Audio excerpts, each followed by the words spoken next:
Welcome to your first day as an employee for the Hasty Hornet. Out of thousands of skilled runners and delivery bugs across the kingdom, you have been chosen to join the fastest delivery service in 𝐓𝐈𝐌𝐿𝐿. The Hasty Hornet is growing fast and is looking to open locations in the kingdom's most popular districts to exercise complete market domination over our competition. But with any conquest comes new challenges and internal complications like customer feedback, workplace requirements, rights violations, mere buzzwords that don't apply to empires like ours. Whether it's survival supplies, organic produce, or a fresh coat of paint for your next art project, a courier with your skills will be expected to deliver a variety of substances and cargo to any location on the map. Let's start by looking at several of our most popular delivery routes.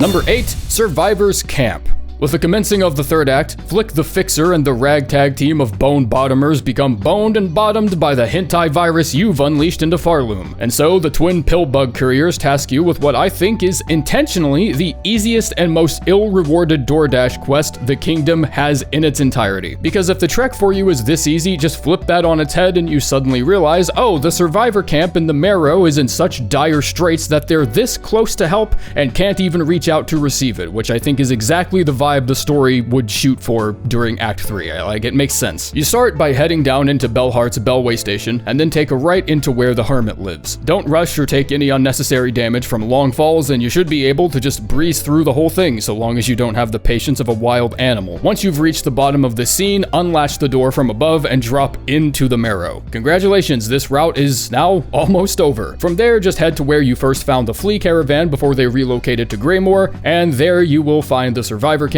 and you can deliver Flick his fucking dumbass pizza or whatever. Introducing black-threaded enemies into the mix does little to nothing for the delivery's difficulty because you're passing through, I would guess, like not even more than 10 scenes in total. And if you've completed the Bone Bottom delivery, that would mean you've routed through these scenes already and know exactly what to expect from the journey. So a torqued up Chironid that now deals 2 damage instead of 1 makes a hilariously minimal difference. Honestly, I would have loved to see more Act 3 exclusive delivery missions, and it's kind of strange that the third act opens up plenty of different opportunities to deliver survival supplies, yet this is the only new quest the couriers give you. Like, I don't know, maybe the Sprint Master in Eastern Farfields orders a shipment of roids for his next marathon, and you're the only courier available to make the dash. Maybe Pilgrim's Rest got taken over by another NPC after Mort kills over and they request, oh my fucking god, the Rhinogrund you let loose in his shop is now behind the desk and he's requesting care packages.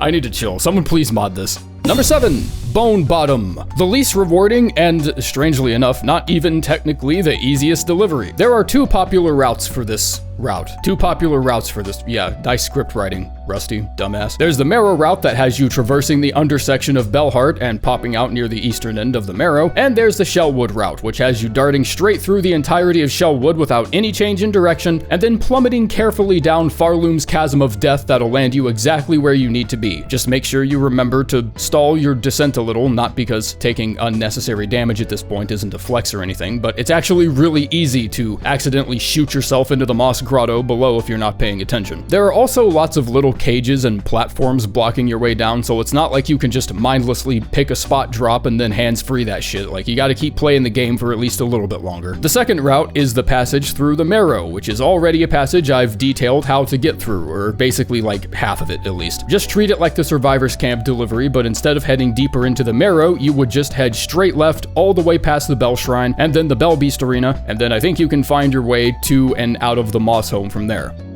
God, you guys better hope in the next 100 years my consciousness doesn't get uploaded into a fucking GPS, because that's exactly how I would give directions. Like, just read the street signs until you see what you're looking for.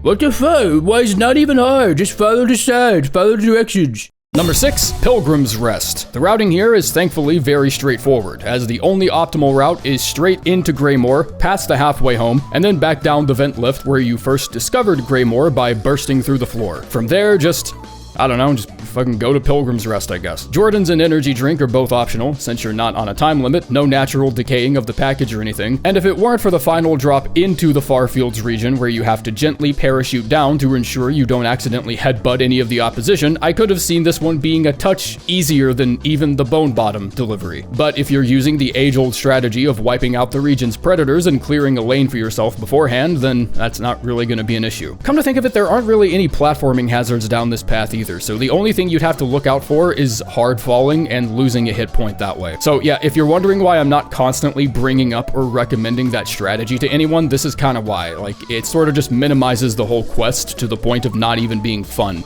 in my opinion. Like with Delicate Flower in the first game, I kind of understood it because you couldn't get hit at all, and the routing was very bullshit, but here you can take 5 hits and you're not even being asked to cross more than one region. I didn't realize it until now, but it's kind of funny that the optimal route for both Bone Bottom and Pilgrim's Rest deliveries involve descending down a long tunnel where you have to periodically spam Drifter Cloak so you don't bump into any no-no zones. Probably not intentional, but yes, both of them are extremely easy. Number 5, Queen's Egg. This is your first foray into the big leagues to see where your skill benchmark lies before the game starts putting you in charge of cross-country deliveries. It's not a hard trip, nor is it a long trip, but this one pulls an intimidation tactic to fool players into thinking this delivery is harder than it really is, which is that the Queen's Egg only starts with 4 HP instead of 5. Nothing else about the rules have changed, but remembering how to count for a couple seconds can lead to new delivery women getting inside their own head a bit. Well, don't do that because this is also not really that hard. I was ready for Sinner's Road to take at least a chunk out of the package before its delivery succeeded, but so many other delivery routes involve hauling ass to and from Sinner's Road that by the time I landed on Queen's Egg, I just knew exactly where I was going and did it hitless by complete accident. Don't forget your Jordans, slap on the Red Bull if you need it, and start right into Greymoor and make a break for the halfway home. Take the elevator up to the upper platforming area above halfway home and continue upwards into Sinner's Road. By now, you should be very familiar with the Muckroach positioning, and if you make it past this scene, then you don't have to deal with Muckroaches again for the rest of the route. From there, just go up and right. Clawline and Fey Down together give you more than enough airtime to just not even involve yourself with pogoing the spines and risking damage, but even if you just have Clawline, a good amount of Drifter Cloak finesse can still get you above most of it. If you aren't comfortable with this route, then you can travel an even easier way that's just a straight shot through the entirety of Greymoor, only pivoting upwards once you've made it past the region's Bell Shrine. I think a lot of people prefer this route actually, just because no one wants to deal with the Sinner's Road route and its smelly roach trappers and the AIDS Lake and all the Sinner's Road that comes with going to Sinner's Road. But like I said before, over half the Courier routes involve passing through this region in some way, and once you've got your reps in and understand what you can bounce around, it's not really that hard to navigate. Number 4, Songclave. Alright, time to start paying attention, because after years of working part-time at Farloom's Pizza Hut, you've just been promoted to Delivery General. Hope you had a good night's sleep, because the mayor's wife just ordered a 5-topping stuffed crust, and that shit needs to be at her door in 10 minutes. Songclave's delivery gives you a noticeably larger chunk of change for such an arduous expedition, since the game's basically asking you to speedrun half the pilgrimage at this point, and an even larger payout during Act 3, where you deliver the goods to Sherma instead of the caretaker. This one's gonna be a bit of a long one, so just bear with me for a bit. Start out the journey like you did earlier when delivering the Queen's Egg. This means starting out through Greymoor and then taking the elevator beside halfway home. Wave hi to the Scarecrow and then shortcut through Sinner's Road. Once you get there, dart straight across all the Muckroaches and get to the scene where you free the Green Prince, and then head straight up and left after that. Yes, we're going to have to cut through the organ again. Taking the lift upwards from there, enter the Coral Chambers via the Grand Bellway, just like you're starting Act 2. This is where you'll have to do most of the fighting in the route, but I tend to just slap on Cogflies and Wispfire Lantern just to minimize the amount of scuffles I find myself in. Last thing I want to do is start trading blows with shit when I'm this close to the finish line, and especially because the final stretch has you facing 2 Grand Reed enemies, and honestly, they're so mobile and erratic for the purpose of this delivery that I would rather just take the time and patience required to fight them and kill them. It's extra legwork, but Cogflies and Lanterns should be more than enough to just stall them out without really doing anything, and this also ensures I'm not taking pointless damage because one of them has the sudden urge to fly up in the air right as I try to claw line over them. The only other optimal route for this one is my least favorite of the two, since it's way longer and just leaves you more open to danger in my opinion. This involves cutting straight through Shellwood, which isn't that hard, just the first leg of the journey, but then you make your way up the blasted steps just like you're about to end Act 1 by fighting the last judge. Now comes the downside, and it's quite a glaring one. You spend so much more time in the Citadel than you would have in the previous route through Greymoor, which leaves you open to a lot more bullshit spam at range from Bell bell-bearing pilgrims and reeds and the like, and it just wore me down enough to where one of the grand reeds at the very end sliced out the last 2 of the package's hit points and I had to restart. Just don't go through Shellwood. Go through Greymoor. You spend like 2 scenes in Sinner's Road, okay? It's not that bad. Number 3, Fleatopia. Fleatopia has no time limit, and its package HP stands at a nice and healthy 5, so I still don't feel like the routing is as cancerous as Lacquer and Rasher, but it's unquestionably the longest journey of any of the delivery quests. Follow every single direction I gave you for the Songclave route, but stop right before Songclave when you enter the room with all the Grand Reed enemies, and instead of going right into the 2 Grand Reeds, keep heading up north into the Memoriam. Immediately upon entering the area, cut right into the bench room, and if you've been to the Memoriam before, and you've opened up the lane directly to the right of you, then you can just shoot right across the region via that route, and continue right all the way past the large open scene where you find Jubilana, break the wall, head into the ducks. Okay, so assuming you didn't do that thing where you preemptively cleared out all the traffic that may have given you a hard time and just didn't sit on a bench afterwards, the 2 remaining butt-fuck alleys that separate you from Fleatopia is where this route starts to get just a tinge of misery. Deal with the duct suckers however you see fit. I tend to use conch cutters with quick sling, which melts them down pretty quickly if you have all 4 crafting kits, but no matter how you approach it, it is critical here that you have the attrition to take your time and slowly push through, just killing whatever needs to be killed.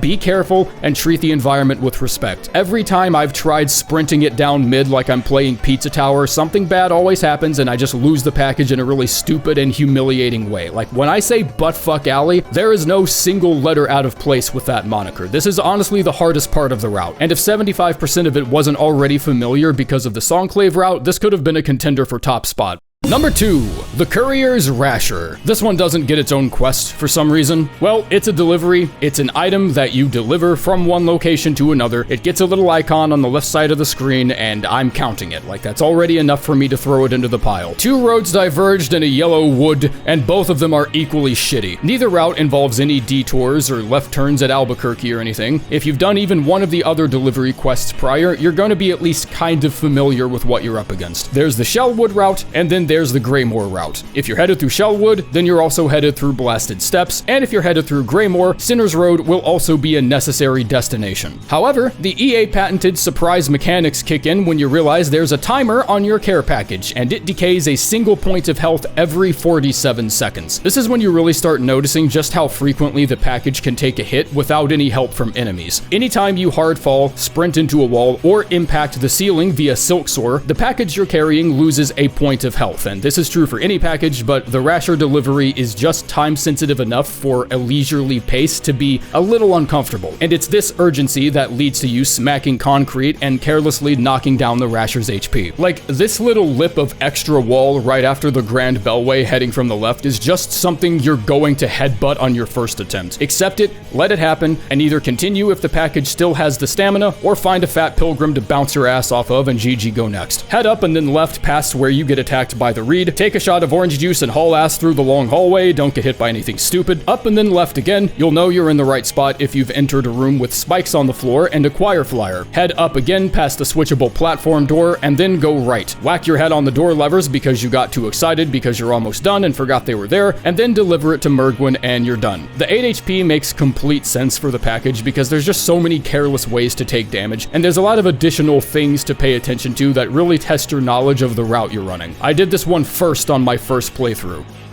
You don't do that. Do some other ones first. Number 1, Liquid Lacquer. Only 3 hit points, unfamiliar route, unrepeatable, good luck, douche bomb. I don't feel like taking the time to backwards ass the run and kill all my opposition, so I'm just gonna let Cogflies and Lantern take care of the heavy lifting for me, and I'm also gonna place a marker right here beside the slab bench next to the bellway here. I'll get to why I did that in a minute, but first point of action, haul that ass through Shellwood. By now, you should be good at it. Second, cut through the Blasted Steps like you're heading to fight the last judge, and then take the Grand Gate route through to the Coral Chambers. Avoid the carnivorous worms, avoid the carnivorous buzzsaws, nice and easy. Now, if you haven't previously went through this area and opened up some of the shortcuts, then you should probably go and do that, because this route involves heading through a route next to the Citadel Spa, which can only be accessed by unlocking this door right in front of the Ventrica station from the other side. Take a left once you've arrived here, and then make your way past the Citadel Spa until you've wound ground up right next to the slab entrance, and you'll need to make sure this block of ground is moved out of your way as well. I don't know why the city put a switch here, because it's not really like a door, like it's just a piece of the ground with a switch hooked up to it.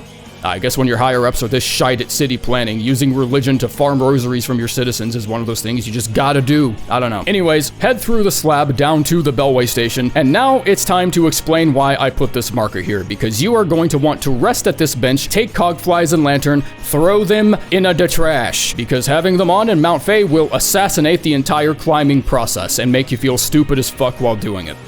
I mean, I have lantern on during the climb, yes, but that's only because I realized it too late and I was kind of too lazy to go back and re-record, but you should not thug it out like I did. Be successful where I failed. Scaling Mount Fae with Fae down isn't nearly as challenging, so it's going to feel a lot easier, but making a mistake here is also much more costly, since, for the sake of this delivery, you only have 3 HP to work with. Just climb up the side of the whole mountain like so, and ride all the way down the slope at the top while watching out for spikes and platforming hazards. Head into the tunnel on the left and thug out the last little bit of platforming, take your time, remember that you have double jump, and then just go to the Mask Maker and give him the shit. A lot of people knock this one out in Act 3, but this delivery is actually doable in Act 2, and the reason people don't know that is because learning and playing the threefold melody at the very end of Act 2 is a prerequisite for unlocking the quest. You get 90 less rosaries if you do it this way, but your bank account is still going to be morbidly obese by the time you're finished, so I don't feel like it really matters.